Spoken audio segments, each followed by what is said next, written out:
Well, it's so great to see all of you here. I know it looks like there's not room, but we've got seats. Lindsay's lonely on the front row. And so come join her. Thrilled that you're here. If you're here for the first time, you're here as just a guest of Epic Church, but really a guest of a friend who brought you. I hope you know that's because they want you to be a part of what they're experiencing today. And we started this church 7.5 years ago, believing, not knowing how it would look, that you would be so beautiful, but believing that God had called us here to bring together this community of people who are very diverse, very different from each other, but trying to press in and understand how do we know and live out the purpose that God has for us. People are still just rolling in. Keep coming. I want to make sure you don't miss anything important because I'm sure everything is going to be so amazing that comes out of my mouth. Just keep making space for people. If you can move to the middle, that would be awesome, leaving the sides available. I know you got here early for the aisle, but if you could give that up, certainly there will be a crown in heaven for you. We've been in the series, What Comes Between Us. Feel free to go back and listen to the other talks in the series, but we've been saying that, so many things we've been saying. We've been saying that God created us for intimacy, and so what I just want to say to all of us today, though we've used other words and other things in our vocal cords to express it, guys, we crave intimacy.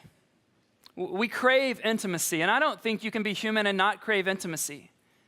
We crave intimacy, and the reason that we crave intimacy is because God has wired us for intimacy. We have this God-given desire to know and be known by other human beings and even by the God, or especially by the God who created us. Now, let's be honest, we don't always get it right, but we crave it, we long for it, and you know what happens when you crave something. You do whatever you have to do to find it. You pursue it until you think you found it. So you're thinking, Ben, what is this craving intimacy, pursuing it till I find it? Why is that a big deal? Here's why it matters. If you land on something that you think is intimacy that you long for, you will stop because you in your mind have found it. The problem is, what if what you think is real intimacy is actually false intimacy? So we crave intimacy. That's been hardwired into us by the God who knit us together in our mother's womb. You crave it. It's what it means to be human. It's an initiative of God's. It's His intention. It's His design. It's His idea. But you know this, if you settle for the false version of the intimacy you were created for, the problem isn't just that you will experience false intimacy. The big issue is that it will keep you and I from experiencing true intimacy. And now we're thinking like, Ben, why in the world would I ever settle for false intimacy? Here's why. False intimacy is much like counterfeit money. It looks real. It feels real, only it isn't real at all. It isn't real at all. We settle for false intimacy because we've been deceived into thinking it's actually true intimacy. We settle for false intimacy, not because we know that it's wrong or we know that it's not what we're supposed to have. We settle for it because we believe we've been deceived, we've been fooled into thinking that what we thought would be intimacy is actually counterfeit or pseudo intimacy. So today what I want to do is talk about settling for false intimacy. And my hope today and always, but let me just state the obvious if it isn't maybe clear to everyone. My hope is not that we go, oh my gosh, I've been doing false intimacy, I should feel so guilty. That's not it at all. We're just saying that God has gone through great lengths so that we don't have to live in shame. We are freed by God. We're free to live the life God's called us to live. The reason we want to talk about this issue with false intimacy is because God's desire for you, my desire for you, and even your deep felt desires for yourself, are that you would get in on true intimacy. That you would get in on true, actual intimacy that you were created for. Here's the thing with false intimacy, though. One of the reasons why we settle for false intimacy is because false intimacy is a lot easier than true intimacy. It's a lot easier. It doesn't require a long-term commitment. It doesn't require character development. It doesn't require that much. And not only is false intimacy easier, while true intimacy is really hard, false intimacy happens a lot faster. Do you know this? False intimacy can happen in a what? It can happen in a moment. True intimacy takes an investment of our time. But if we settle for false intimacy, we will miss out on the life and connectedness that God designed every single one of us, even those of us in the room who don't believe that there is a God. You were designed, you were created for intimacy. And what I want to do today, in a little bit different way than I normally teach, I want to look at 3 kinds of relationships where we tend to settle for false intimacy. 3 kinds of relationships where you and I tend to settle for false intimacy. The first is in our relationship with God. Secondly, in our romantic relationships. And thirdly, in our friendships with others. So let's talk about our relationship with God. Let's get a picture, gain a little bit of insight on what false intimacy with God can look like. If you have a Bible, we're in Isaiah 29, verse 13. If you have the YouVersion app, today's a great day for that because all the scriptures and notes are right there. And we're going to move around a little bit to try to talk about these 3 very different areas. But I want to ask you to stand. Go ahead and stand. Just something we do here just as a way of saying, God, we want to hear you speak. If you would speak to us today, we'd be really grateful, and give us ears to hear what it is that you want to say. Now, before we read this one verse, I want to tell you that in Matthew chapter 15, Jesus, he speaks on this verse, and it comes in a conversation or a declaration he has to some Pharisees. Pharisees, in the first century at least, they were the religious elites. They were the people who kind of had a market or the corner on God, what he could do, what he couldn't do, and they made sure everyone else kind of lived under their religious reign and rule. And Jesus says to this group of religious people, he says, you hypocrites. Now, the word in the Greek that's translated hypocrite in our English language, it literally means one who wears a mask. So Jesus has said to them, you guys are wearing a mask. You're pretending to be one thing when you're not really that thing at all. You're quite the opposite. And he said, Isaiah the prophet was right when he said these words about you. Here are the words. The Lord says, these people come near to me with their mouth and honor me with their lips, but their hearts are far from me. Their worship of me is based on merely human rules they have been taught. You may be seated. Like, Ben, really? One verse? Just hang on. We'll get there. Again, Lindsay's still only on the front row, so those of you who are standing and coming in now, you can come have a friend right here within range. So, if we had observed what was happening in this moment that God is speaking into, we would have observed some things like this, because you know this, right? You can't actually read someone else's mind. And I'm so grateful when you're looking at me that you can't read my mind most of the time. Like, why did she wear that outfit? That guy hasn't been at church in 3 months. What's he feeling guilty about? Like, is she here to meet a husband? Like what? So you can't read my mind. But if we had been there in this moment, the nation of Israel, we would have said this about them as we observed their practice. We would have said, look at them worshiping God. They're all singing. They're all saying the prayers. They're all, remember, this is back in the Old Testament sacrificial system. They're all making the appropriate sacrifices to God. Like they are doing the worship thing. But isn't it interesting that when God observes what it is they're doing, he's like, not so much. Not so much. They're all about the externals. They are about appearances. They're saying something with their mouths and their lips that could not be further from the truth. Okay, God, what is the truth? The truth is they honor me with their lips, but their hearts are what? Their hearts are far from me. Their hearts are far from me. This is a picture of what false intimacy with God looks like. It means you can go through the motions, you can say the right things, and listen, we've all been a part of different, maybe religious services, Christian religious services or others, and oftentimes, and I totally get it, you're like, Ben, the church I'm used to, we do things like this, we say these things, we do that, like, why do we do things different at Epic? I'll have people that won't want to stay at our church because we, like don't have a steeple. I'm like, that's kind of difficult, or we don't have crosses up, and it's right, there can be different expressions of church, but whatever it is, it just means that we just go through the motions. So we can come in here or wherever you have as a local church or whatever the denomination you are, whatever your experience is, we can walk into these places, we can smile, we can serve, we can recite things, we can sing the words we've been singing this morning, we can hear the scriptures being taught. My goodness, we can even be the person speaking and teaching on the scriptures and yet be very far from God. It's a little bit scary, right? Because what we want to do, how many of you are checklist people?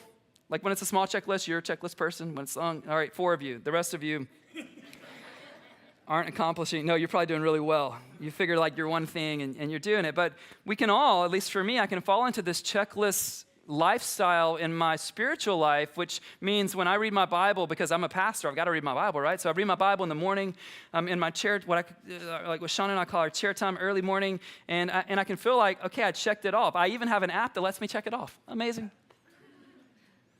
But what God's saying is, Ben, you can do all of that. You can read it, you can say it, you can even sing me some songs, and that doesn't guarantee that your heart is anywhere near me. Like your heart might be a world away from me. It's a scary thought. I mean, remember what I said about false intimacy. It's easier. And let's be clear, it's easy to show up here on a Sunday, right? Except for when the marathon's in town. It's really easy to show up here on a Sunday. This room is full, which is incredible in July. I love that. How many of you were coming to the 9 o'clock, but the marathon pushed you to 10:30? Anybody? All right, thanks for that. And you barely made it here. We're going to keep rolling. But let's be honest, false intimacy with God is easy. Like it's easy to show up. And some of you are like, some of you had been a part of really long church services, then you found Epic and you're like, this is awesome, 60 to 63 minutes, unless Ben really wants to talk about something for a longer time. You're like, this is incredible. Like I do my religious duty in 62 minutes and I'm out, and I had Phil's coffee. It's incredible. The problem with that is, guys, there's another 167 hours in our week. And coming in here and pretending like we're somewhere with God where we aren't, I just want you to be freed from that today. You see, when it comes to intimacy with a human or with the divine who made us in his own image, we can never have intimacy if we don't bring our true self into our relationships. There's a book that has become a top 5 book for me, and you're like, Ben, that's saying a lot, and I do. I read a lot, but this is like it's now up in like mere Christianity land for me, which is a big deal. It's called The Contemplative Minister by a guy named Ian Cowley. He's, I believe, in South Africa, and our team has fallen in love with this book, and we just commend it to you. But he talks about so many great things, but one of the things he says is this. I love it. It'll be on the screen. He says, God meets us where we are. Not where we would like to be or where we would like other people to think we are. The only place God will ever meet you is in your true self. He will never meet you at the place you're performing to be in front of others. He will never even meet you. Callie says, I love it. He won't even meet you where you wish you were. Because you're not there. The only place, and the place he's so faithful to interact with you and I, is when we are who we are in truth before him. And so we need to experience this freedom and this invitation to come, and let's be honest. Some of us are afraid to tell God what we're honestly thinking. He already knows. I don't know if you remember, but in week 2 of this series, I barely remember it, and I said it, but after Adam and Eve had gone outside of God's intention for their lives, God comes walking in the cool of the day, and he says this question to Adam. I don't know if you remember it. He says, where are you? Now, some of you are like, Ben, I thought God knew everything. What's wrong with his GPS device? God wasn't asking Adam that question because God needed to know. God was asking Adam that question because Adam needed to know.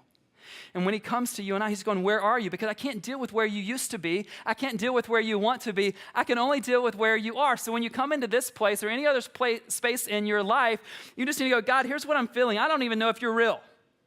God, here's what I'm feeling. You've disappointed me time and time again. God, here's what I'm feeling. I'm anxious about my kids growing up and no longer needing me. And God, here's what I'm feeling. I don't know if I should be setting my hope on the IPO happening with my company or if I should go to a more established company. And I don't know if you're going to lead me in this. Here's where I'm at. Guys, until you can be honest with yourself and with God about where you are, God can't deal with you because the only place he can deal with us is where we are. So where are you? It's rhetorical from me, but not from God. I just want you to think about that. I'm going to give you a chance towards the end of our time before we move into response, just to be honest, like, where are you? Not where do you want to be, not where were you 12 months ago or where you hope to be 12 months from now. Where are you? And I want to give you a real freedom in this community. Like, we don't have to pretend. Our vision, if you aren't aware, is that we're a community trying to orient our entire lives around Jesus. But we also want to be really honest about when that isn't happening, and we want to be honest about it when we're not even sure we want it to happen. Can we give ourselves that freedom? The only place you can interact, the only place you and I can start from is the place that we are today. But God makes a promise to us in James chapter 4, verse 8. He says, come near to me and I will come near to you. Like, that's pretty amazing. God is saying you don't have to settle for false intimacy. Some of us, one of the things I hear often is that people have been in, church experiences where it was just like going through the motions. Like, as long as I said the right words, I felt like everything was good. Or as long as I gave money, everything was good. But I want you to know that God doesn't want you just to go through the motions, and he doesn't want you to pretend. He wants you to be fully present and open your heart and mind to him. It takes work. It's not as easy as just showing up and going through the motions, but it's better. It's better. So false intimacy with God. The second false intimacy that I think all of us have experienced at times, and probably means some of us are experiencing right now, is false intimacy when it comes to our romantic relationships. Here's what I think is true. Romantic or sexual relationships deceive us because they seem to promise intimacy. Now, some of them deliver intimacy, aren't you glad? But they seem to always promise us intimacy. Now, I want to say something that maybe the first time in my, once you cross 40, you're just like, I'll just say whatever. I want to say something that I've never said in a church setting before the 9 o'clock service. I want to say something that I've thought for a while. I want to say something that you've thought, but maybe you haven't had the courage to say, but I just want to say it. Why in the world did God give us such strong feelings, hormones, and emotions if those are the things that can deceive us most when it comes to intimacy?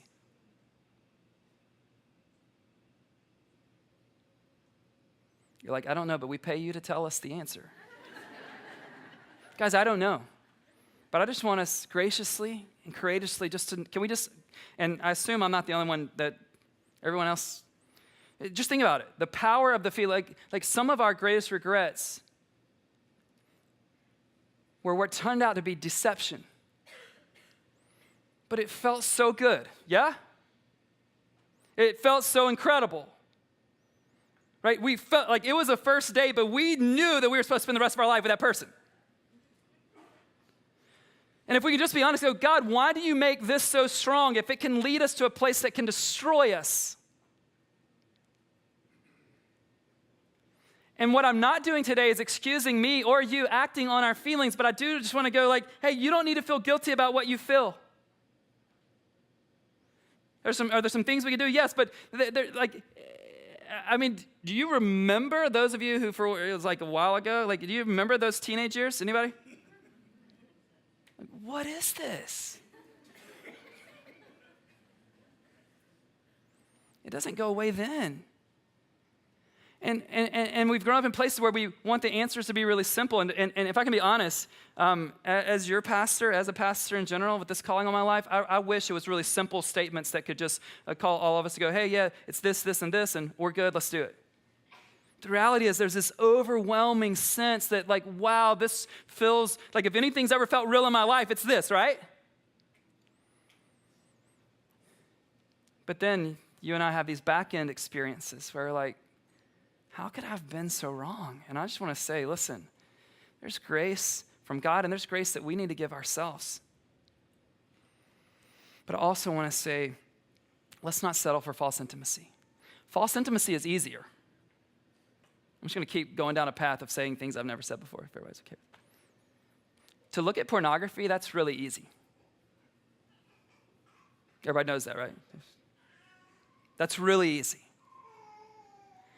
To develop your character, to learn how to forgive a person that hurts you, to be faithful when the fireworks have gone away, that's really hard.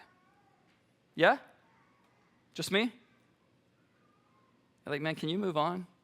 Listen, I'm the one saying it. You just have to listen.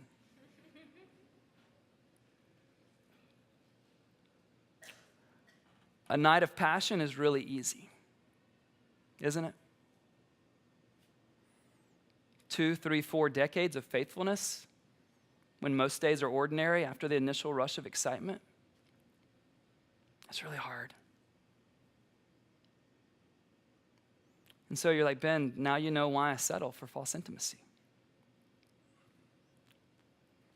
I know that for some of you, I'm younger than you, others you, I'm not nearly old enough to be your father, but let me tell you in a fatherly way, if you'll let me, why you don't need to settle for false intimacy.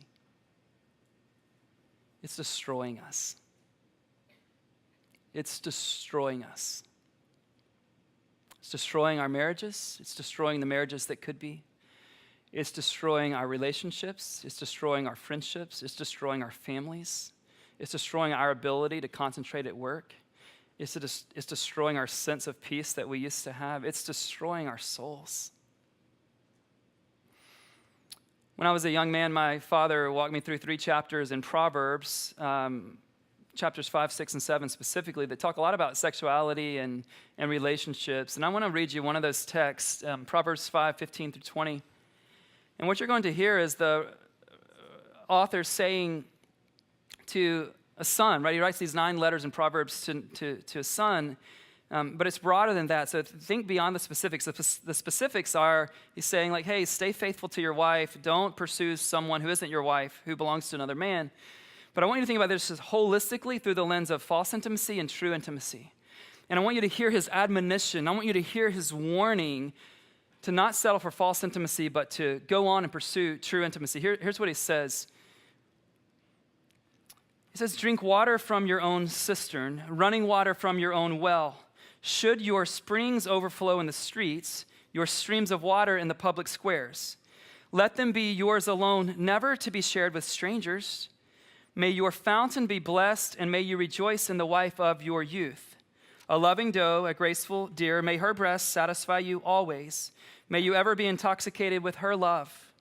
Why, my son, be intoxicated with another man's wife? Why embrace the bosom of a wayward woman? You're like, Ben, that's in the Bible? I know. Even if you don't believe it, super interesting stuff in the Bible. But think about the lens of false intimacy and true intimacy. I think what the writer's saying is, like, don't exchange a lifetime of true intimacy for a moment of false intimacy. Here, what he's not saying is, you're wrong to feel the way that you're feeling. You're wrong to be tempted. You're wrong to have those emotions. You're wrong to have those raging hormones. He doesn't say that. He's like, just think about this. Don't exchange a lifetime of true intimacy for a moment of false intimacy. And so many of our own regrets are tied to this, are they not? And if that's you, which I'm guessing maybe it is because it was all of us at some point in time, except for you who were better than the rest of us. There's grace, there's freedom, there's cleansing. But let me say, as we move forward from this day on, let's not go for easy.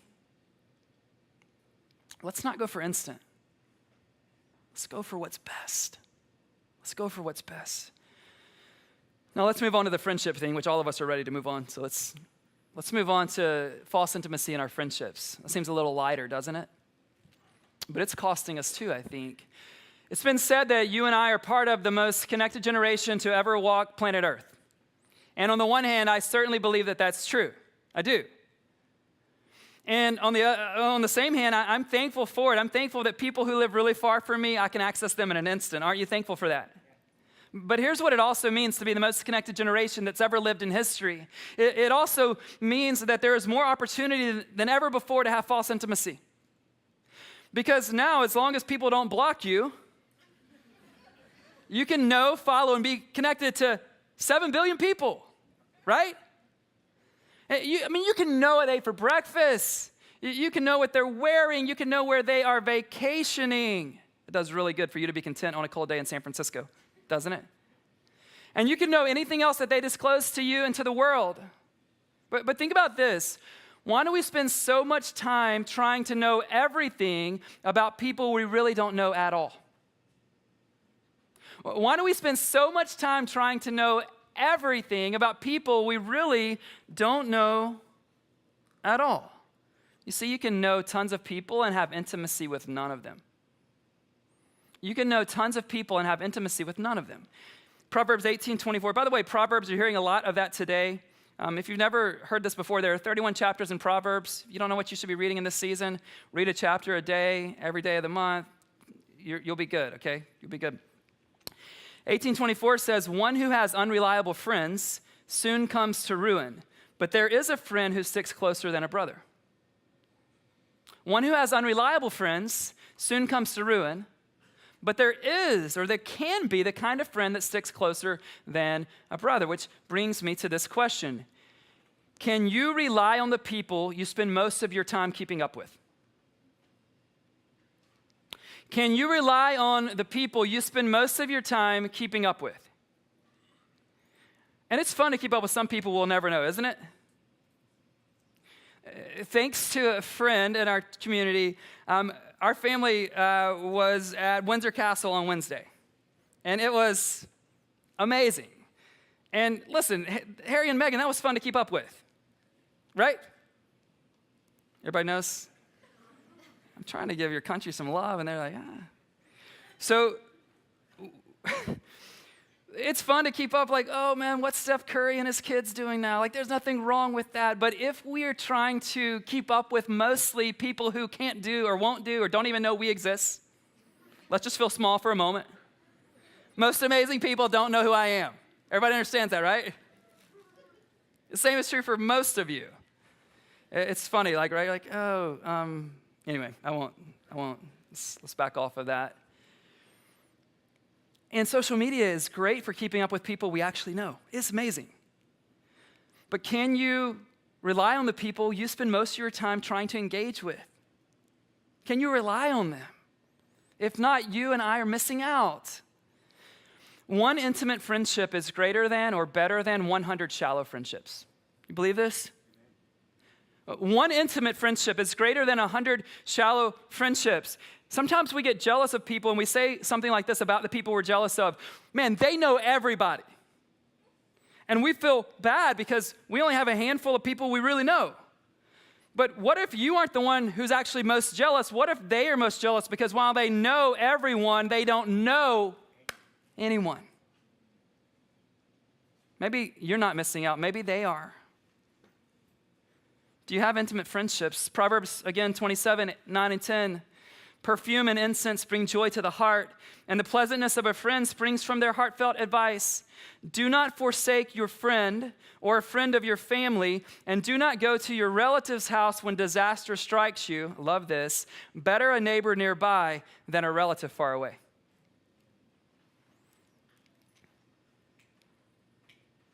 It's okay to be connected to people who live nowhere near us. Guys, we have to have some intimate friendships who are present. John Ortberg, in his book, I'd Like You More If You Were More Like Me, which I think is a great title, though long. He says this, because intimacy involves shared experience, it also requires presence. Whether we're talking God, whether we're talking a significant other, whether we're talking about the friendships that we have in our lives, it requires presence. And there are times, and I did this just recently, where we need to apologize to a friend and go, hey, I just haven't made time for you, and that's on me. It's on me. It's not that I didn't have any time. Sure, I was busy, and we both had things going on, but I didn't make time. I invested it somewhere else. And not that everywhere else I invest my time was bad, but I need to set aside some of that so that I invested in this relationship. I have a list of friendships that I'm committed to investing in. I don't know if you have that. Who are the intimate friendships in your life? Now, you know, it's church, so the answer is always Jesus. The same is true in this question, okay? Like 83% of the time, Jesus. If there ever was anyone who could have kept up with everyone, it would have been, yeah, so good. But he chose not to. Now, as Christians, we believe in Jesus being fully divine and fully human. And what that means is the scriptures teach that when he came to earth, the incarnation, he set aside some of his divinity so that he could just embrace full humanity. And it says that he didn't grasp onto everything of being God that he could have grasped onto. He relinquished it. And one of the things he relinquished was this ability to keep up with everyone. Now we're thinking if we had the power to keep up with everyone on the planet, we would never relinquish that power, would we? So why does he do it? Because he's trying to show us what it means to be human and how intimacy works. Maybe Jesus, during his time on earth, maybe had 20 close friends. Maybe. You got the 12 disciples, the women who were with him a lot of the time. Maybe 20. But within that 20, he had the 12 disciples he spent nearly every day with for 3 years. But even within the 12, he had 3, Peter, James, and John, who got to be a part of intimate moments with Jesus that no one else ever got to be a part of. Why is he doing that when he could have known everyone? By the way, we're talking about human Jesus. Yes, Jesus as God, he is able to relate to all of us, okay? So rest easy. He can hear all of us at the same time. He knows you. He can be intimate with all of us at the same time. But during his time on earth, this is fascinating. He did not give everyone equal access. He did not lay awake at night going, I cannot believe I'm spending too much time with Peter, James, and John. What is Thomas going to think?